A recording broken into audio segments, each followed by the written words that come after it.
పాత్రికేయ మిత్రులకు print and media electronic media మిత్రులందరికీ కూడా నమస్కారం.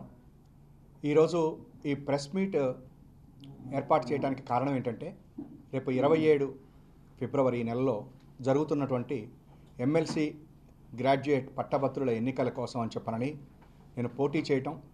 అసలు ఈ పట్టభద్రుల ఎన్నికలలో ఈ రోజున జరుగుతున్నటువంటి తతంగం చూసిన తర్వాతన తప్పనిసరిగా కొన్ని విషయాలని మేధావులు, విద్యావేత్తలు పట్టభద్రుల దృష్టికి తీసుకెళ్లాలనేటువంటి ఉద్దేశంతో మీ అందరి యొక్క సహకారంతో ప్రజలందరికీ నేను వినిపిస్తున్నటువంటి స్వరం వెళ్ళాలనే ఉద్దేశంతో ఏర్పాటు చేయడం జరిగింది.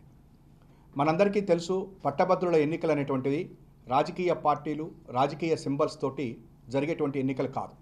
కాకపోతే వారి యొక్క మద్దతుదారులు మాత్రం ఎలక్షన్స్లో పోటీ చేసేటువంటి అవకాశం ఉంటుందే తప్ప వాళ్ళ ఎన్నికల గుర్తులు ఏవి కూడా ఉండవు. అట్లాగే స్వతంత్ర అభ్యర్థులు కూడా పోటీ చేయొచ్చు, మామూలు శాసన వ్యవస్థలో లాగా. వారికి కూడా ఎన్నికల గుర్తులు ఉండవు. కేవలం మనం అంకెలతోటి మాత్రమే, ప్రాధాన్యత ఓటుతోటి మాత్రమే ఈ ఎన్నికలు జరుగుతాయి. కానీ దురదృష్టవశాత్తు ఇంతకు ముందు కంటే కూడా ఇప్పుడు ఎన్నికలలో రాజకీయ పార్టీలు వారి యొక్క ప్రాబల్యంతో బహుశా మేధావులు అనేటువంటి వాళ్ళు, విద్యావేత్తలు ముందుకొచ్చి శాసనమండలిలో వాళ్ళ స్వరం వినిపించాలని, ప్రభుత్వాలకి సలహాలు ఇవ్వాలని, అవసరమైన చోట ప్రశ్నించాలనేటువంటి యాక్చువల్గా రాజ్యాంగం కానివ్వండి, ప్రజాస్వామ్యంలో కావలసినటువంటిది మన శాసనమండలిలో పూర్తిగా కనుమరుగైంది అనటంలో సందేహం లేదు.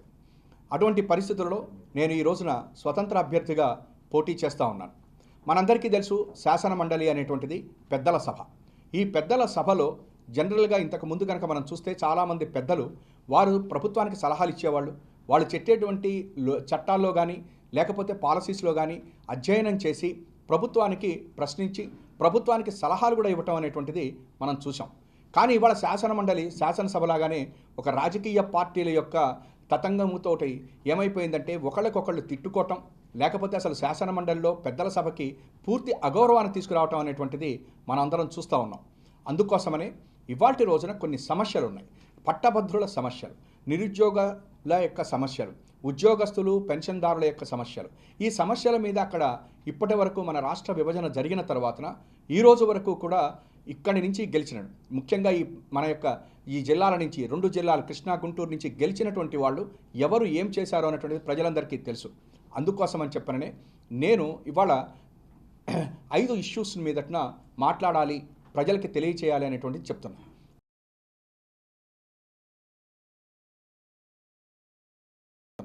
మొదటిది మనందరికీ తెలుసు, ఉద్యోగస్తులకి సకాలంలో జీతాలు అందటం లేదు. అట్లాగే పెన్షన్దారులకి సకాలంలో వాళ్ళ పెన్షన్ రావటం లేదు.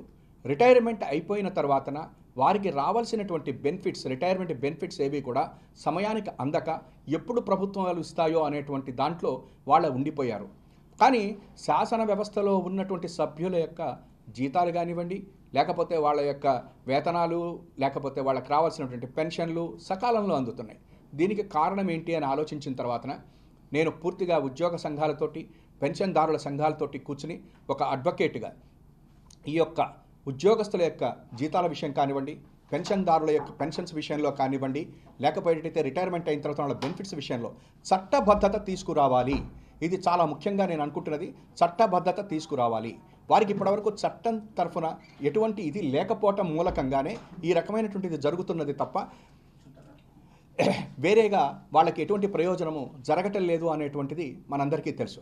కాబట్టి ఒక అడ్వకేట్గా డెఫినెట్గా ఉద్యోగ సంఘాలు, ఉపాధ్యాయ సంఘాలతోటి కలిసి నేను ఒక చట్టబద్ధతని తీసుకురావటం కోసం శాసనమండలిలో ప్రయత్నం చేస్తాను అనేటువంటిది నా మొదటి యొక్క ఇష్యూ.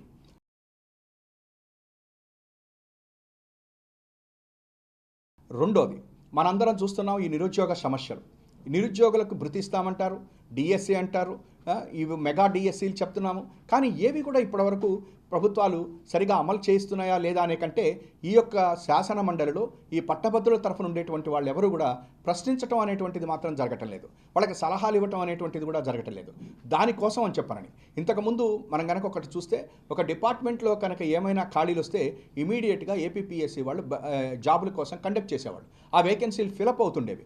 కానీ ఇప్పుడు డిఎస్సి, మెగా డిఎస్సి అని చెప్పనని కాంట్రాక్ట్ ఉద్యోగస్తుల్ని, అవుట్సోర్సింగ్ ఉద్యోగస్తుల్ని చేయటంతో పూర్తిగా ప్రభుత్వ ఉద్యోగాలు అనేటువంటిది ఆల్మోస్ట్ మనం చూసే 30 సంవత్సరాల నుంచి కనుమరుగైపోయింది. ఆ పరిస్థితులలో దీనికి సరైనటువంటి పద్ధతి, ఒత్తిడి ప్రభుత్వం మీద తీసుకురావాలని, వారికి సలహాలు ఇవ్వాలనేటువంటిది రెండో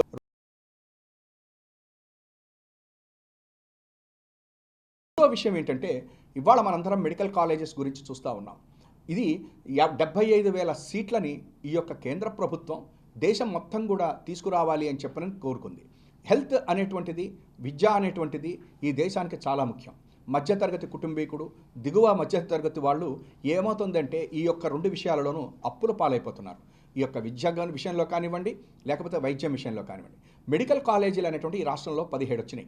ఈ 17టిని ప్రైవేట్ పరం చేయటం అనేటువంటిది మంచి పద్ధతి కాదు. ఎందుకని చెప్పంటే ఇవి గనక ప్రభుత్వంలో గనక ఉండేటట్లయితే చాలామందికి మధ్యతరగతి, దిగువ మధ్యతరగతి విద్యార్థులకి చదువుకునేటువంటి అవకాశం వస్తుంది. మధ్యతరగతి కుటుంబీకులకి ఒక రకమైనటువంటి మంచి ఆశ, అండ, భద్రత వస్తుంది అనేటువంటి ఉద్దేశంతో దీని మీదటన డెఫినెట్గా నేను ఈ ఎలక్షన్లు అయిపోయిన తర్వాత కొంతమంది మేధావులు, విద్యావేత్తలను తీసుకుని ఈ భారతదేశ ప్రధానమంత్రిని, హోమ్ మినిస్టర్ని కూడా కలుస్తా. ఒకవేళ కనుక ఇది ప్రైవేటీకరించడానికి కనుక ఇక్కడ ప్రభుత్వం కనుక మన సలహాని కనుక తీసుకోకపోయేటట్లయితే కేంద్ర ప్రభుత్వమే ఈ యొక్క 17 మెడికల్ కాలేజెస్ని వాళ్ళ ఆధీనంలో తీసుకుని ప్రభుత్వం తరఫునే, కేంద్ర ప్రభుత్వం అయినా సరే నడపాలి తప్ప ఇది ప్రైవేట్ పరం చేయకూడదు అనేటువంటిది కూడా నేను ఆలోచన చేస్తూ ఉన్నాను.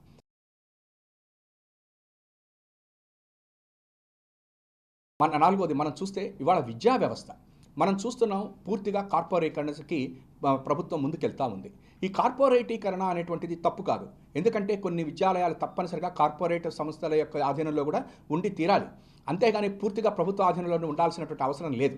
కానీ ఎట్ ద సేమ్ టైం కొంతమందికి మనం ఈ యొక్క గవర్నమెంట్ కనుక విద్యాలయాల్ని లేకపోతే ఈ స్కూల్స్ని కనుక డెవలప్ చేసినటువంటి విధంగా చేసి పిల్లలకి కనుక ఈ యొక్క భోజన సదుపాయాలు, వాళ్ళకి కావాల్సినటువంటి దుస్తులు ఇవన్నీ కనుక ఇవ్వగలిగినట్లయితే దేశంలో ఈ మధ్యతరగతి, దిగువ మధ్యతరగతి పేదవారికి కొంత పిల్లలకి విద్య చదువుకునేటువంటి అవకాశం ఉంటుంది. అది మానవ వనరుల అభివృద్ధి కింద పరిగణిస్తాం. ఎందుకంటే ప్రతి వాడు కూడా చదువుకున్నప్పుడు మాత్రమే మనకి ఈ మానవ వనరుల అభివృద్ధి జరుగుతుంది తప్ప విద్య కనుక లేకపోయేటట్లయితే, ఈ టెక్నాలజీ కనుక పిల్లలకి లేకపోతే ఇబ్బంది అవుతుంది. కాబట్టి ప్రభుత్వం కార్పొరేటీకరణకి ఎంత ఇంపార్టెన్స్ ఇస్తున్నప్పటికీ కూడా ఈ విద్య విషయంలో తప్పనిసరిగా ప్రభుత్వం కూడా కొంత వారి యొక్క బాధ్యతగా, ఎందుకంటే hours is a welfare state, సంక్షేమ రాజ్యం కాబట్టి ఈ యొక్క పరిస్థితిలో విద్యాలయాలు పూర్తిగా కార్పొరేటీకరణ జరగకుండా దానికి చేయాల్సినటువంటి బాధ్యత కూడా నేను ఆలోచన చేస్తున్నా.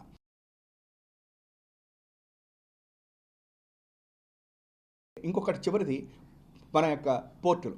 ఇవాళ రోజున దేశం మొత్తం కూడా ఈ ఇన్ఫ్రాస్ట్రక్చర్ అనండి, లేకపోతే పోర్టులు కానివ్వండి, ఎయిర్పోర్టుల విషయాలలో ముఖ్యంగా డెవలప్మెంట్ అనేటువంటిది కనిపిస్తుంది. సంపద సృష్టి అనేటువంటిది ప్రభుత్వానికి అక్కడి నుంచే వస్తుంది. కానీ దురదృష్టవశాత్తు ఇవాళ ఈ రాష్ట్రంలో ఉన్నటువంటి పోర్టులను కూడా మనం ప్రైవేటీకరణ చేస్తే మాత్రము ప్రభుత్వానికి విపరీతమైన లాస్ వస్తుంది. అయితే ఇక్కడ ప్రభుత్వం చెబుతున్నటువంటిది ఏంటంటే అప్పుల పాలైపోయినాము, అప్పులు పాలైపోయినటువంటి దాంట్లో ఈ మెడికల్ కాలేజీలు కానీ, ఈ విద్యా వ్యవస్థని కానీ, ఈ పోర్టుల్ని కానీ మేము చేయలేకపోతున్నాము. ఉద్యోగస్తులకి జీతాలు ఇవ్వడానికి కూడా అప్పులు చేసేయటం మూలకంగా మేము తీర్చలేకపోతున్నాము అనేటువంటి పరిస్థితిని ఇవాళ మనం మాట్లాడుతున్నాం. అయితే దాంట్లో కొంత ట్రూత్ కూడా ఉంది. అప్పులు ఉన్నాయి, నో డౌట్. అప్పులు లేకుండా ఇవేమి కట్టలేదు, లేదా అప్పులు ఇవాళ రోజున ఉన్నాయి. అప్పులు చేస్తే మాత్రమే ఈ యొక్క మెడికల్ కాలేజెస్ కానీ, ఈ పోర్ట్స్ కానీ, విద్యా వ్యవస్థలు నడపటం అనేటువంటిది మాత్రం కరెక్ట్ కాదు. నేను ఒక్క ఉదాహరణ ముఖ్యంగా చెప్పాలి. ఎందుకంటే ఇవాళ బసవతారకం క్యాన్సర్ హాస్పిటల్ ఉంది, బ్రహ్మాండంగా నడుస్తుంది, గ్రాండ్ సక్సెస్ఫుల్గా నడుస్తుంది. అటువంటి పరిస్థితుల్లో ఇవాళ మన ప్రభుత్వం ఏదైతే ఇప్పుడు ఇవాళ చెప్తున్నటువంటి మన ప్రభుత్వం అని చెప్పనని ప్రజలు ఓట్లేసి గెలిపించారో ఆ ప్రభుత్వం బసవతారకం క్యాన్సర్ హాస్పిటల్ ఎంత సక్సెస్ఫుల్గా నడుపుతున్నారో అట్లాగే అదే పద్ధతిలో, అదే రీతిలో ఇవాళ ఈ 7 మెడికల్ కాలేజీలు కూడా, 17 మెడికల్ కాలేజీలు కూడా నడిపేటువంటి అవకాశం ఉన్నది. అప్పులు ప్రభుత్వం చేయకుండా మెడికల్ కాలేజెస్లు కానివ్వండి, పోర్టులను కానివ్వండి, డెఫినెట్గా ప్రభుత్వం నడిపేటువంటి ప్రత్యామ్నాయ మార్గాలు ఉన్నాయి. ఆ ప్రత్యామ్నాయ మార్గాలను కూడా ప్రభుత్వానికి నేను తెలియజేద్దామని చెప్పనుకుంటున్నాను.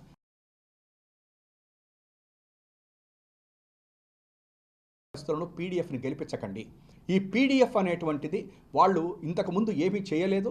ఏ ప్రభుత్వం ఉన్నా కూడా వాళ్ళకి అంటకాగటం మూలకంగా ఉద్యోగస్తులు కానివ్వండి, పెన్షన్దారుల యొక్క సమస్యలు కానీ ఏమీ తీరలేదు.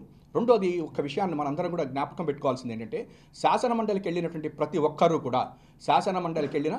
ఒక్కరూ కూడా మనం అన్ని మతాల్ని గౌరవించాలి. అటువంటి పరిస్థితులలో నిన్న చాగంటి గారి మీద ఈ పీడీఎఫ్ వారు మన రాష్ట్ర ప్రభుత్వం ఇచ్చినటువంటి గౌరవ పురస్కారాన్ని వెనక్కి తీసుకోవాలి అని చెప్పినటువంటి తోటే మనందరికీ అర్థమవుతుంది వీరు పూర్తిగా హిందూ ధర్మానికి లేకపోతే దీనికి వ్యతిరేకంగా ఉన్నారు అని చెప్పారని. ఎందుకంటే ఒక పీడీఎఫ్ అయినా ఇంకొక పార్టీ అయినా ఇంకొక సుందర్రామ్ శర్మ అయినా మనందరం అన్ని మతాలని గౌరవించాలి, అన్ని ధర్మాలని కూడా సమానంగా చూడాలి. ముఖ్యంగా రాజకీయాల్లోకి వచ్చాక అందులోనూ ఒక ఎమ్మెల్యేనో ఎమ్మెల్సీనో చూడాలి. అటువంటిది వాళ్ళు చేయకపోగా ఈ రోజుకి కూడా మెడికల్ కాలేజీల ప్రైవేటైజేషన్ గురించి వాటిని ప్రశ్నించకపోగా ఇవాల్టి వరకు కూడా ఎటువంటి సరైనటువంటి దృక్పథంతో వాళ్ళు వెళ్ళట్లేదు. రెండోది సనాతన ధర్మాన్ని రక్షిస్తాను అన్నటువంటి పవన్ కళ్యాణ్ యొక్క దారిలో డెఫినెట్గా ధర్మానికి రక్షిస్తూ మిగతా సామాజిక వర్గాలే కాదు, కులాలే కాదు, మతాలకు అతీతంగా ఆత్మ ప్రబోధానుసారం మీరందరూ కూడా నాకు ఓటు చేసి గెలిపిస్తే డెఫినెట్గా నేను ముందుకు వెళ్తాను. శాసన మండలిలో మీ యొక్క స్వరాన్ని నేను వినిపిస్తాను. ఈ పీడీఎఫ్ అనేటువంటిది ఇవాల్టి రోజున ఏమీ చేయలేరు. ఎందుకంటే అధికారంలో ఉన్న వాళ్ళన్నా చేయాలి, నేనైనా చేయాలి. మీరు ఒక మాట అయితే నన్ను అడగచ్చు, నువ్వైతే ఎందుకు చేయగలుగుతావు, ఎట్లా చేస్తాను? I'm an advocate. నేను ఒక అడ్వకేట్గా ఇవాల్టి రోజున ఈ పట్టభద్రులకి ఇంతకుముందు మీరు చూస్తే చాలామంది అడ్వకేట్సే ఉండేవాళ్ళు ఎమ్మెల్సీల్లో. ఎందుకు అంటే ఈ చట్టబద్ధతలో చేసేటువంటి లోపాలని, చట్టంలో ఉన్న లోపాలని ప్రభుత్వానికి తెలియజేసేటువంటి అవకాశం ఒక అడ్వకేట్గా, ఒక న్యాయవాదిగా నాకు ఉంటుంది. కాబట్టి నాకు ఓటు వేసి గెలిపించటం మూలకంగా శాసన మండలిలో అధికార పార్టీకి తప్పనిసరిగా సలహాలు ఇస్తా, అవసరమైతే ప్రశ్నిస్తా, లేకపోతే ప్రజా పోరాటాలు చేస్తాను. ఇది ఏ ప్రభుత్వానికి వ్యతిరేకం కాదు, ఏ రాజకీయ పార్టీకి వ్యతిరేకం కాదు. ఈ యొక్క ఎన్నికల్లో నన్ను గెలిపించినంత మాత్రం నుంచి ప్రభుత్వానికి వచ్చేటువంటి నష్టం లేదు, లేకపోతే ప్రతిపక్షానికి వచ్చేటువంటి లాభం లేదు. కాబట్టి నన్ను గెలిపించవలసిందని చెప్పని బ్యాలెట్ పేపర్లో చివరి పేరు 25వ సీరియల్ నెంబర్ దగ్గర నా పేరుకి ఎదురుకుండా 1 వేసి నన్ను గెలిపించవలసి శాసనమండలిలో పట్టభద్రుల సమస్యల మీద స్వరం వినిపించేటువంటి అవకాశాన్ని కలుగజేయాలని చెప్పని ముఖ్యంగా మీ పత్రిక మన ఎలక్ట్రానిక్ మీడియా వారి ద్వారా ప్రజలకి ఈ యొక్క స్వరాన్ని చేసేటట్టుగా చేయమని ప్రార్థిస్తూ ఇంతటితో సెలవు తీసుకుంటున్నాను.